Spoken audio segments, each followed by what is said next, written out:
সর্বনখের নাক কাটতে দিছিল, তখন নিজের দাদাকে অভিযোগ করলো। তারপর রাম আর রাবণের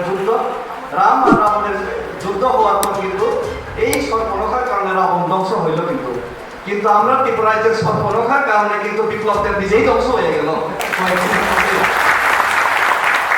বিজেপিরা বলে ডেইলি এখানে ওখানে প্রোগ্রাম, এখানে 1000-1200 জন যোগদান করছে, সেখানে 3000 জন যোগদান করছে।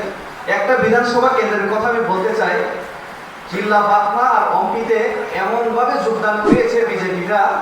অম্পিতে 41,000-40,000 টোটাল ভোটার আছে, আর ওনারা যেভাবে যোগদান করিয়েছেন সেটা হিসাব কষে দেখা গেল প্রায় 50-60,000 যোগদান হয়ে গেছে অম্পি এলাকাতে।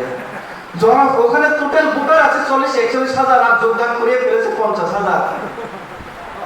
এইভাবে বিজেপি কাজ করছে।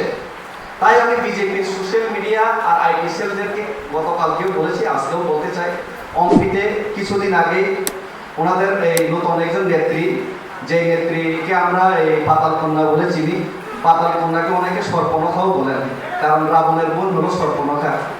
লক্ষণকে না পাওয়ার কারণে লক্ষণ যখন এই সর্বনখের নাক কাটতে দিছিল, তখন নিজের দাদাকে অভিযোগ করলো।